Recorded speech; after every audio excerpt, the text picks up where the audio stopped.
Mes chers amis, bonjour.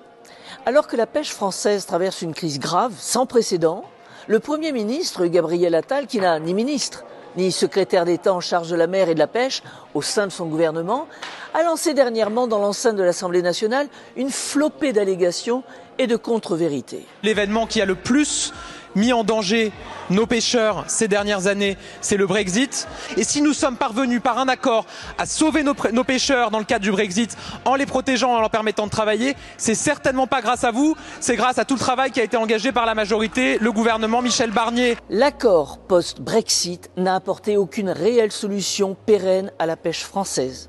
Elle a servi de variable d'ajustement face aux intérêts de l'industrie allemande. D'ailleurs, l'accord post-Brexit ne prévoit qu'une période de transition jusqu'en 2026. Et après cela, les taux admissibles de capture devront être renégociés annuellement avec le gouvernement britannique, ce qui n'offre à nos pêcheurs aucune garantie ni aucune visibilité. Aujourd'hui, nous sommes obligés de faire avec un accord mal fichu, dont certaines clauses laissées dans le flou ont tout simplement permis aux autorités britanniques de bloquer beaucoup de navires français à leurs frontières maritimes. La Commission a préféré laisser nos pêcheurs se débrouiller seuls face à la Royal Navy. C'est ça la réalité. Ni au Parlement européen, ni ici, on a entendu les élus du Rassemblement national aller les défendre. Non, à 5 reprises, on a prolongé un dispositif de soutien aux pêcheurs pour leur carburant. 80 millions d'euros qui ont été investis. On ne vous a pas entendu à l'époque les défendre et le réclamer. C'est à l'issue des assises de la mer à Nice, où M. Hervé Berville, alors secrétaire d'État à la mer, avait cru bon d'annoncer froidement à nos pêcheurs que le dispositif de soutien sur les prix du carburant ne serait pas reconduit. Il est quand même étonnant qu'on n'arrive pas à trouver, alors qu'on verse des milliards dans l'aide aux mineurs étrangers, à l'immigration, au fonctionnement de l'Union européenne, des milliards, et qu'on n'arrive pas à sortir 75 millions pour permettre de soutenir la filière de la pêche, encore une fois une filière nourricière qui est garante de notre souveraineté alimentaire. Et c'est face à la colère des pêcheurs que M. Gabriel Attal a lâché ses 80 millions. Malheureusement, cette mesure est non seulement insuffisante, mais symptomatique de l'absence de vision du gouvernement pour restaurer notre filière pêche et lui donner un avenir. C'est devant la colère des pêcheurs que nous avons soutenu que le gouvernement a cédé. De plus, c'est le gouvernement de M. Attal qui soutient la réforme de la directive européenne sur la taxation de l'énergie, qui va interdire à la France toute exemption fiscale sur le gasoil et l'électricité et impacter ainsi gravement nos pêcheurs, nos agriculteurs, mais aussi nos entreprises. Là encore, nous avons toujours été là pour eux et pour défendre le domaine maritime français. La preuve ? Rien que dans mon pays, c'est le tiers de la flotte qui risque de disparaître. Au niveau européen, c'est 7 000 navires, 20 000 professionnels si on ne veut parler que de chiffres. Mais de quoi souffre la pêche? Elle ne souffre pas forcément de calamités naturelles.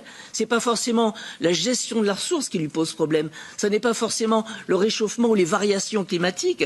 C'est l'inflation, c'est la hausse du carburant, c'est les négociations arrêtées du Brexit et c'est des décennies de décisions technocratiques qui ont été engagées par la Commission européenne. Bruxelles intensifie le flicage de nos pêcheurs en imposant l'installation systématique de caméras de surveillance à bord de tous nos navires.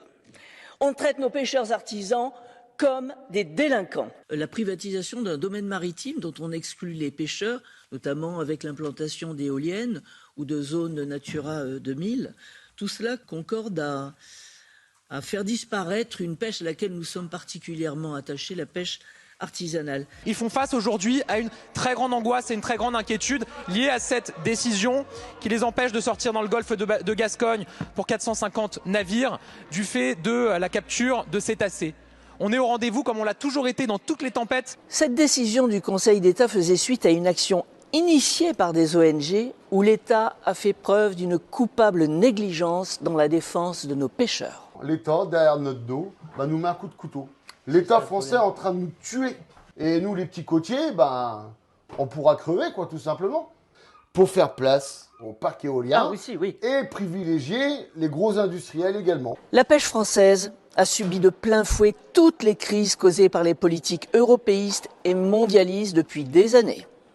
Ces politiques, ce sont celles que promeut aujourd'hui Gabriel Attal et qu'a toujours défendu Emmanuel Macron. Ces politiques Nous les avons toujours dénoncés au sein de la commission pêche ou en hémicycle, face à cette politique violente, technocratique et mortifère dictée par la Commission européenne. Je suis parfaitement conscient que ce qu'ils attendent, encore une fois, c'est pas des aides, c'est de pouvoir travailler. Et évidemment, le cœur de notre mobilisation, c'est de leur permettre de reprendre la mer aussi vite que possible. Monsieur Attal use ainsi de manœuvres grossières pour masquer l'impéritie de son gouvernement et de ceux qui l'ont précédé, ainsi que de leurs responsabilités. Qui a voté la politique commune de la pêche ? Qui a voté pour les caméras embarquées qui flinguent nos pêcheurs sur leurs bateaux? Qui a voté pour le plan Westmed, pour le pacte vert? Qui a voté pour l'implantation d'éoliennes offshore? Qui a voté pour l'accord de libre-échange avec la Nouvelle-Zélande, avec le Vietnam, avec le Chili? Qui vote pour tout ce qu'exige Bruxelles au détriment de notre souveraineté alimentaire et énergétique et contre cette France qui se lève tôt et qui veut vivre de son travail? Monsieur Attal, tous les jours, nous nous battons pour tous les pêcheurs de France, de métropole et d'outre-mer, pour qu'ils vivent de leur travail et pour défendre notre souveraineté alimentaire.